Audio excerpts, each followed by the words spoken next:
Yo, what is good, everybody? It is Ray back with another edition of the Serve.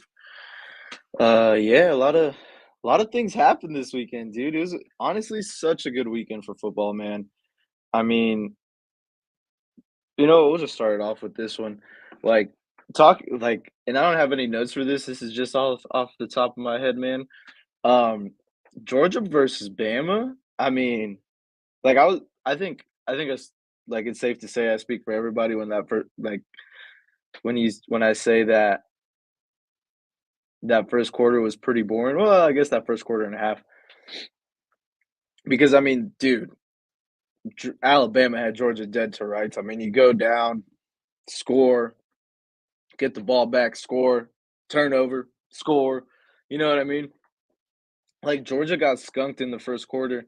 I don't think anybody expected that. I mean, I definitely didn't, especially because not only is it like I understand it's Bama, they're gonna have like a great offense most of the time, but it's like that's a number two Georgia's defense. You know what I mean? Like that's not something that people just think, oh yeah, we're gonna put points up on them. Like that's not a thing. But yeah, I mean Jalen Milroe looked good. I get why. Like I understand, right? Going back to last year, I understand the Jalen Milroe hype. I don't see it just because I feel like he's probably going to be a quarterback like Justin Fields, and I'm not saying Justin Fields is bad in any sense. Obviously he plays in the NFL and stuff like that, but he looks like a lot better of a runner than a passer. Even though he's obviously a great passer, I don't know. I just never have too much faith in quarterbacks like that. Like, I mean, Lamar, yeah, he runs better than he passes, but he still passes great. Like, I don't think Justin Fields is like a prolific passer. I don't think Jalen Milroe is like a prolific passer. Um, so yeah, it's interesting. It's interesting to see how that's going to turn out. I think they're probably going to end up seeing each other again. I think probably though that it's instead of it being Georgia and Alabama. Also, are they still doing East and West in the SEC? Because if they are, then I guess it could be Georgia in the Nat or in the SEC championship. But if not, then it might be Bama and Texas, man. Because that Texas looks like the truth. I'm not gonna lie, like especially like being able to do everything that they're doing without Quinn and Ewers even being in. Like it's not what's a good word? It's not reassuring for anybody that's like hoping that their team can get into the playoffs. Like I could totally see three SEC teams going, like two Big Ten teams going, and then just like after that, it'll just kind of fall where it does. You know what I mean? And maybe even three. But yeah, let's get into some NFL then. Starting off with the Giants and the Cowboys Thursday night football. Oh man, this was a bore.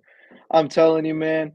I was in my favorite sports bar, you know what I mean? I wasn't drinking or nothing, but like I was doing some homework, I got some food. Like I had like this whole little like booth set up, you know what I mean? So I can like really just like get into some like watching some football. And yeah, it wasn't great. It wasn't great at all. I mean me, right? It was rough. It was a rough watch. But I mean, I'm gonna say this because I say this every year. It's like I don't believe in the Cowboys, man. Like to be like, I don't see what the I don't think there's anything that the Cowboys have shown on tape that it's like, oh yeah, like the Cowboys are definitely gonna have a chance this year. And they might look good on paper, or they might like look good in some games. Obviously that Browns one they look good in. I wouldn't even say this Giants one they look good in though, because that was rough. I don't know what that's for, but yeah, that was rough, man. Because I mean, they didn't look good against the Ravens. That's fair, right? They're a playoff team. They didn't look good against who was that before? Who just ran all over them before the Ravens? Oh, whatever. Well, like they didn't look good against like they've only looked good in that Browns game, and I wouldn't even say that they look good in this game against the Giants. I mean, they only won by 5. You know what I mean? They didn't even cover the spread. And that's without the Giants scoring the touchdown, and they had a chance at the end. I mean, if you want people to start taking you seriously as, like, a contender, or like, even someone that can, like, really, truly make noise in the playoffs, like, you're gonna have to see something else, man, because they are so one-dimensional as an offense, like, I mean, they, like, depend on CD so much because it's like, yeah, Dak can spread the ball around and stuff, but I don't think he's like a Patrick Mahomes. I don't think he's like an Aaron Rodgers. I know that's hard. Like it's hard to like just set that as the bar, but that's what the bar is.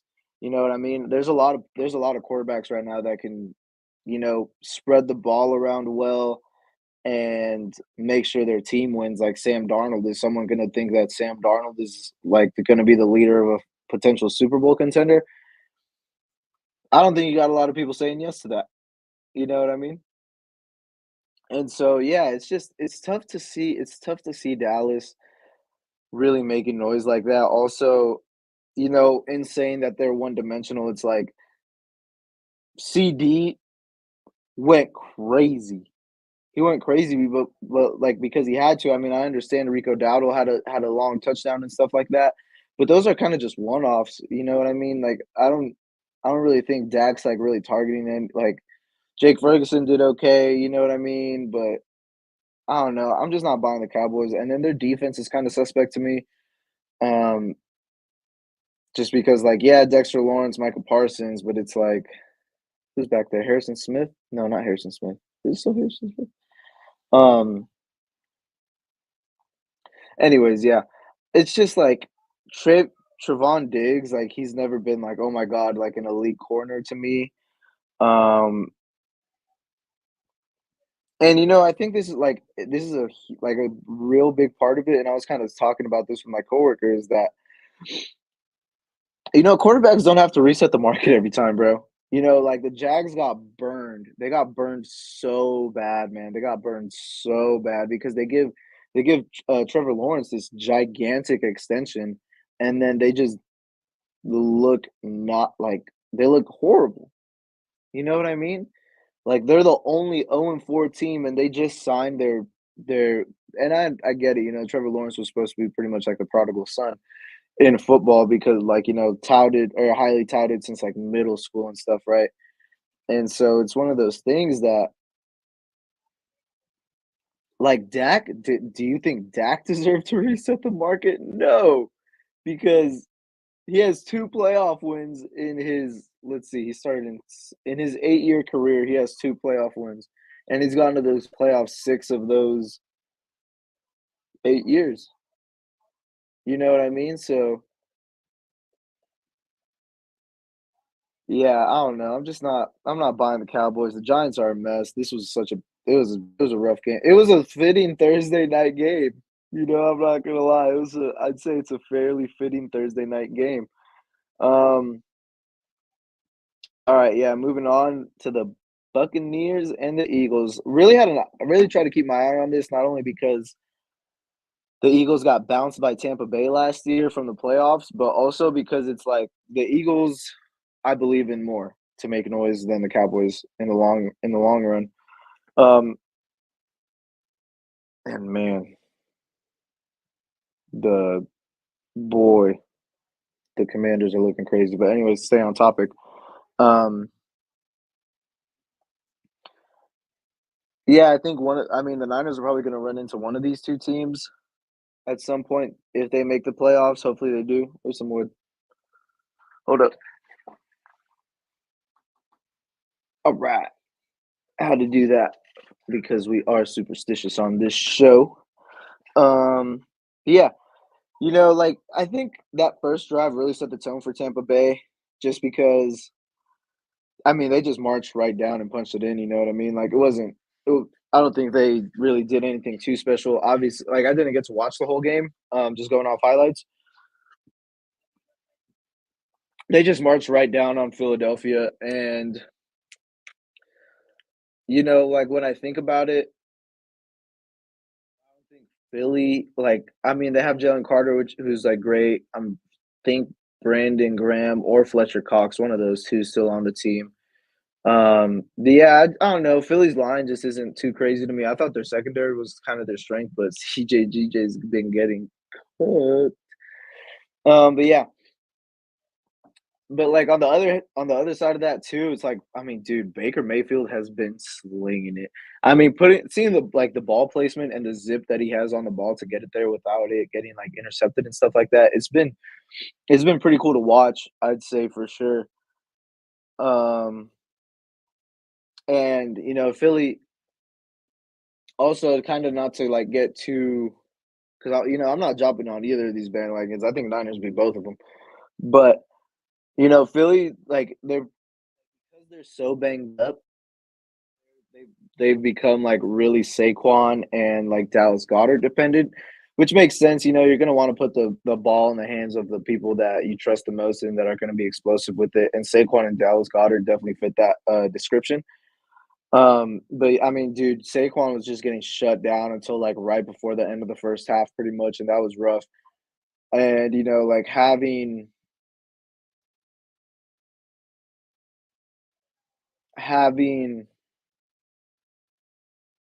Saquon on my fantasy team.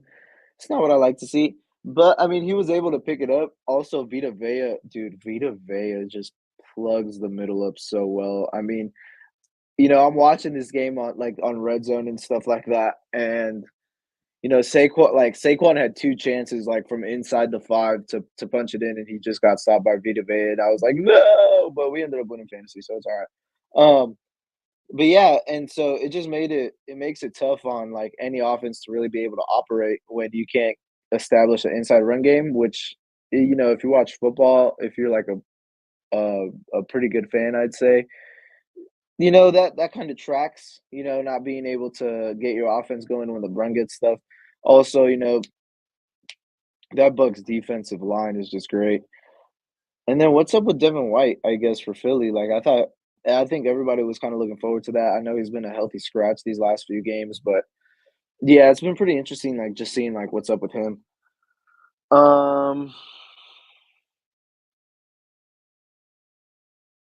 Also, I think it might be, like, a little bit of a trap to really say that Tampa's defense was, like, excellent because, like I said, they knew who they were gonna try to get the ball to, you know what I mean? There's a reason like Paris, I forget his last name, but I mean, he scored. That was probably his first score of the season, and my connection is unstable, so that's fine. Um,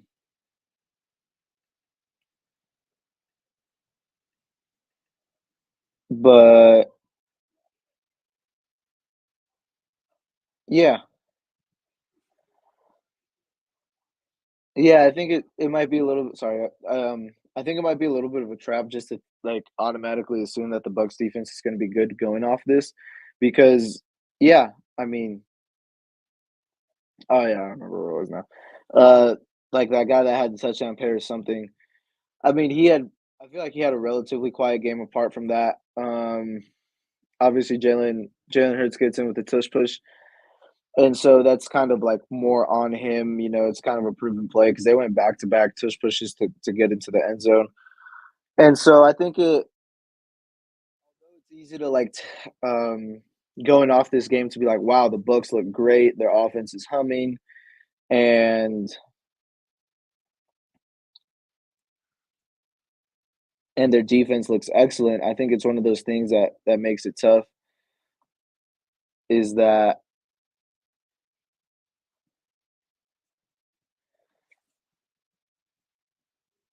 You know, the Eagles are banged up, Philly's banged up, and they're gonna look a lot better at the end of the season. And if they play each other, I think that'll be a better game than it was this one. So, and there's a lot of factors that go into it. AJ Brown was hurt. Devontae Smith was hurt. So you're missing your top two receivers. And for Jalen Hurts, well, I mean for any quarterback, it's a big deal to not miss those. Um, all right, the Chiefs and the Chargers. This was a real defensive game, and I didn't expect it, but I think even with Rasheed Rice being in, I think it probably would've had, like, the same kind of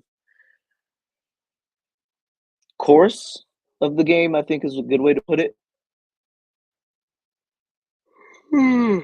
Excuse me. It's been a long day. Um, but yeah,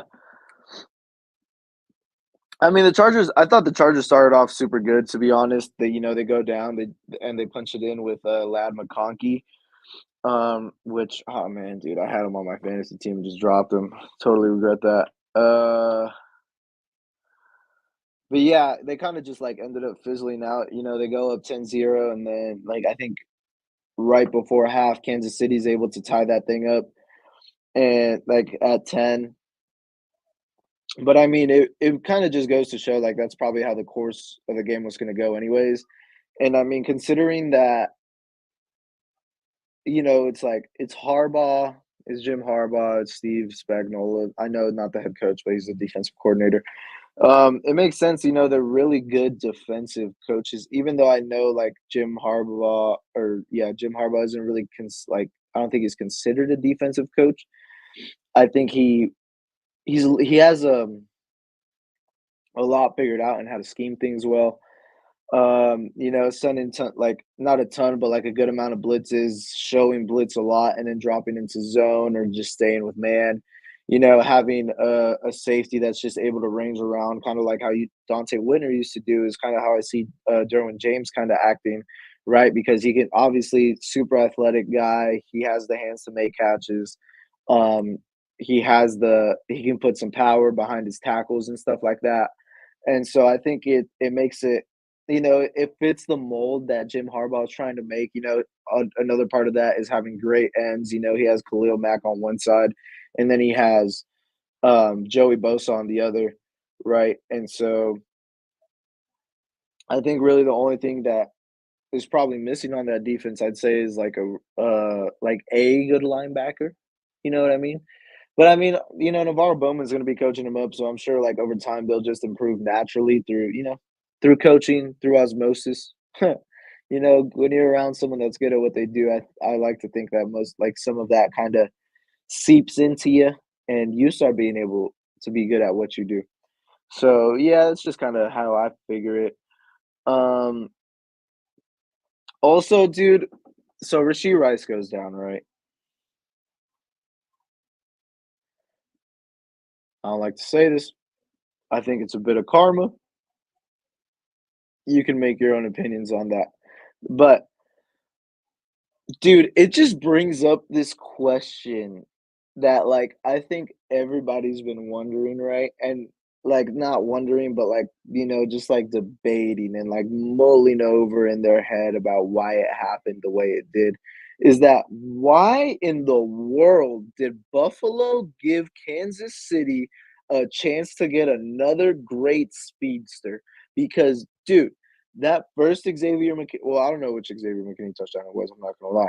But that Xavier McKinney touchdown that was like 60 yards or something, Patrick Mahomes drops it in a bucket, right? Why did Buffalo let that happen, dude? I'm not sure if well, I think they knew who they were gonna what position they were gonna get. I'm sure they knew who they were gonna pick, considering that they did just like that they traded and were only a couple spots out, and that they went for the same position. But it's just like, dude, why are you giving these guys a chance to get better, man? And it's kind of the same thing that like I saw when people are like, oh, Devontae might go to Kansas City. It's like, dude, would why would the Raiders even think about doing that? Like, that would be the worst possible situation, outcome, like, and I understand that, like, KC's probably gonna try to get another receiver now, but dude, it's like, what who if it's not your team that has a chance to make history, why do you wanna help them? I'm biased. I'm super biased in saying all this because, I'm a Niners fan, I'm not a fan of Kansas City, considering these last few Super Bowls that the Niners have been in. But, it doesn't make sense to me.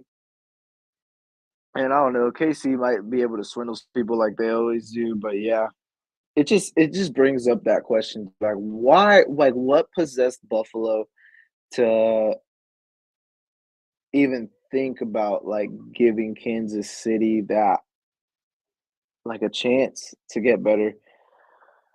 Oh, man. But, yeah, Travis and Mahomes, Travis Kelce and Patrick Mahomes, they looks like they got their connection back. Probably a lot of that is considering that Rasheed Rice was out, and so they can't use, Travis Kelce too much as a blocker. That was kind of another thing I saw is that, after Rasheed Rice went out and Travis Kelce was getting used less as a blocker, the blitzes well, I wouldn't say blitzes, but, pressure was starting to get to Pat more. And I think that's just something that, it makes sense, you have a less blocker than you usually do, you know, whatever. But yeah, and then yeah, so that connection is looking strong. But the Chiefs offense, like last year, it kind of their offense looks like a lot like it did last year now compared to like this high flying thing that they had been on before, which I know like is kind of their MO anyways. But yeah, I just think that the Chiefs they're probably going to start playing a lot more of a balanced game again, like doing their Patrick Mahomes, Travis Kelsey thing, running the ball more, taking deep shots with a receiver that's like more of a sweet spot because I don't think you can really put Xavier McKinney in every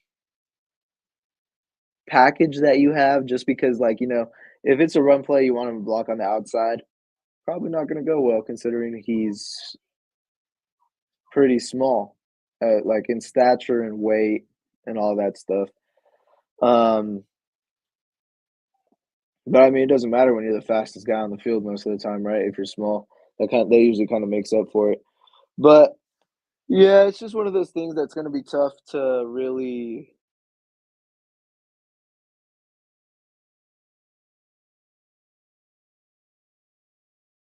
see, like, Kansas City kinda well, I guess I wouldn't say overcoming because they have before, obviously, but if Kansas City doesn't get another receiver, probably this is the most vulnerable they've looked since last year, and, that's not to say that, they won the Super Bowl. They weren't vulnerable apparently at all last year, so, this is just my uneducated 2 cents, I'd say. But, yeah, it's gonna be interesting to see how the rest of the season plays out. It's gonna be interesting to see what they are able to do before the trade deadline, as well, which is, like, kind of gonna be a big part of that, situation that happens in KC or unfolds in KC. But yeah, it's man, I want that downfall to happen so bad, and I don't care if I'm live saying it. Anyways, um, yeah, moving on. Oh, also, I thought that was gonna be that game that Kansas City dropped. I'm surprised that they've been perfect so far. Like one of these games, I figured they were gonna lose, but they've just like barely, barely, barely made it out of all of them. I mean, like, and they're playing good people. They've in the first 4 weeks they played the Ravens. I don't remember who they played this week too, but yeah, they played the Ravens, then Cincinnati, and then a division opponent in your first 3 games. That's pretty tough, and to come out without a single loss in any of them,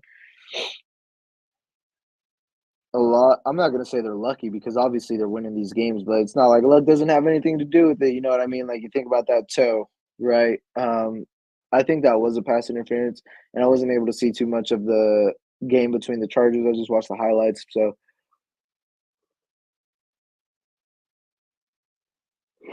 so there's that. But yeah, it's gonna be interesting to see how everything goes down there or over there. All right, moving over to the Packers and the Vikings. Man, I'm probably got two more like things after this, and we're gonna just wrap it up. All right. Um, it was a really good game. Didn't start off as a good game, but it got a little better as the time went on. Obviously, I think the score doesn't really reflect how the game went. But the Packers defense, man, it doesn't look great. And maybe I'm just a fool, right? Maybe I'm just a complete and utter fool because Vikings are just driving on everybody, bro. Like they are just making defenses, I wouldn't say look silly, but Maybe like a little goofy, you know what I mean? And I just don't get it. And so I don't want to just say that the Packers defense doesn't look good because I mean, I'd be willing to say that they made the Niners offense not look good. You know that Vikings, or I'm sorry, I'm willing to say that they made the Niners defense not look great. Um, so yeah, that's a pretty interesting one.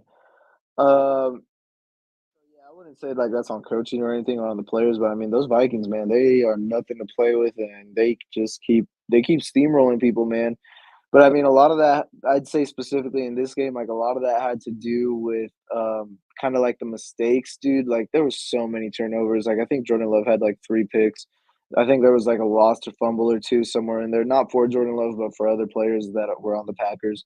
And then they missed 2 field goals. You know, you're leaving 6 points on the board. You know what I mean? You're giving them points off turnovers. Like that's just a you're not going to win. That's a losing recipe.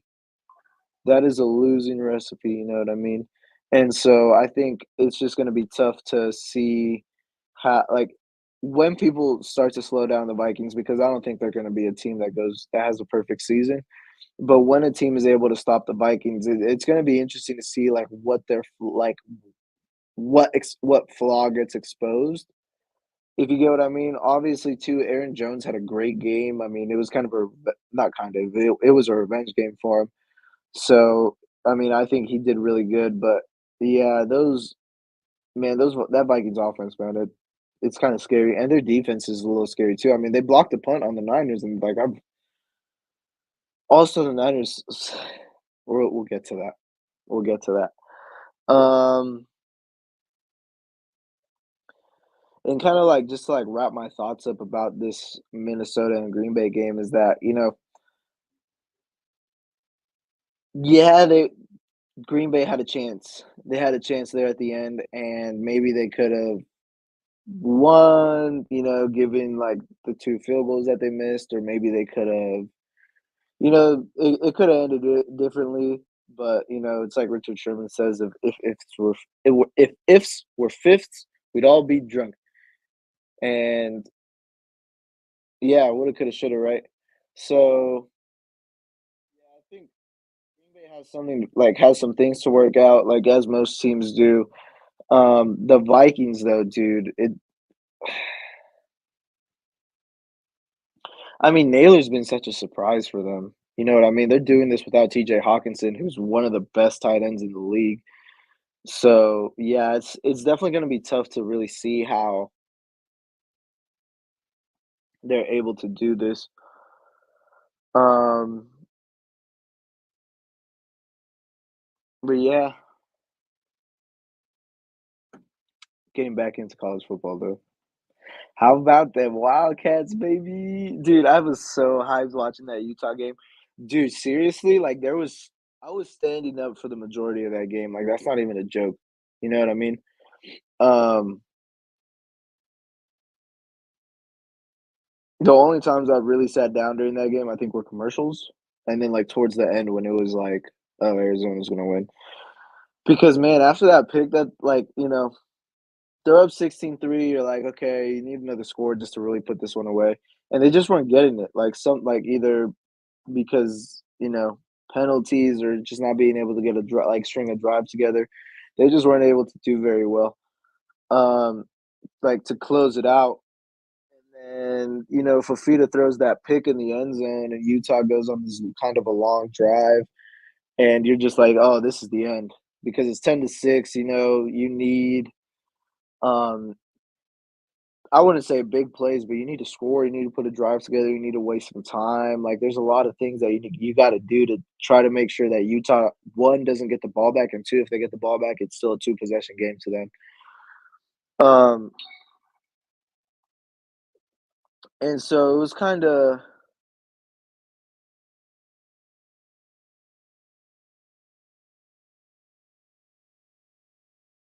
And it was I don't know, I feel like it was kinda interesting just to see how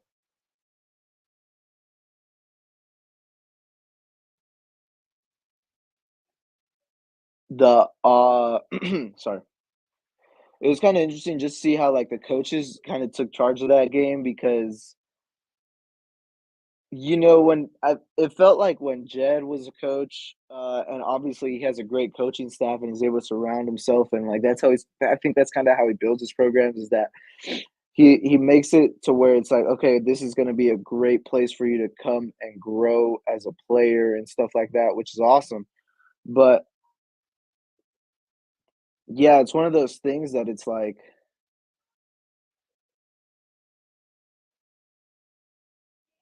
you need like, this wasn't part of like, this wasn't the coach's plan, you know what I mean? Like, those 2 3rd and 11, like, deep throws were absolutely nuts, bro, like, that's something that, like, that'll get you, like I was jumping in my living room, you know what I mean?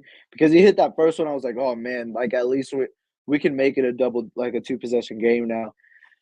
And then it's like 3rd and 11, it's like, "Alright, whatever." Tyler Loop, he's been great, he missed 1 field goal, and it was a long one, and it just happened to go a little right, but he still had the leg for it. It's like, okay, if you put him in position this time, he'll probably hit that field goal. Um, but then you hit that second, 3rd, and 11, and you're like, man, they just got hit with the same play pretty much because it was two just deep posts, and Fafita was able to put it on the money for both of those guys. You know what I mean? Just out of the reach of the defender, but right into the basket. And so, yeah, that was really nice to see. It's gonna be interesting to see how this Texas Tech game goes just because and I haven't seen a lot of film on Texas Tech yet, but it's gonna be interesting to see how it goes for sure just because, you know, it's kinda it's kind of a trap game. It's a game right in between 2 ranked opponents. You're just coming off of a huge road win. You're gonna be at home. You're probably gonna get a little cocky because you're at home. But, I mean, if the coaches are able to, like, keep them focused and keep their head on, like, it'll be great. But it's gonna be tough to see. Also, like, through watching different sports shows and stuff like that, I guess this is Arizona usually falls for trap games, so that's not reassuring, but, I mean, we're gonna have to see, I guess. Um But yeah, that's definitely one that I'm gonna have to keep my eye on. Yeah, and then going into the Niners game, I mean, Brock looks really good. It's Brock, Jordan Mason, Brandon Ayuk. He looked a bit better. He didn't get as many chances this time, I don't think. But I mean, the offense looked great. Obviously, pretty much missing, really only missing CMC. Brock was able to get everybody involved. There wasn't like huge like receiving numbers from that game, I don't think. I mean, Jawan only not only, but you know what I mean? He only had 88. Debo didn't go too crazy. George Kittle had that long. I mean, not long, but he had that really crazy touchdown catch, which was awesome to see. And then Jordan Mason just kind of did his thing, you know what I mean? Like I don't think the Niners have a I don't think the Niners have bad offense at all. I think their defense has looked a little questionable at times. But I mean that's also like because of a lot of things, you know what I mean? Drake Greenlaw's not there. Javon Hargrave, he wasn't there last week, but the line looked fine. Um, and so, yeah, it's interesting. I think the corners look great. Diamado Lenore, I thought that was kind of a lame PI that he got because they were both looking at the ball. So, I didn't think that was one, but I guess I'm biased. But yeah, Charvarius Ward, like, really haven't heard his name too much, which means he's not even getting looked at. Talano Hufanga, it's a little worrisome how much time he's missing. Jair Brown's looked great, but I mean, I want Talanoa Hufanga in over. I want Malik Mustafa in, and I don't think that's anything bad to say, but it's just because I mean, like Hufanga he's been an All Pro bowler. I think he's been a Pro bowler before, and or an All Pro like second team, something like that.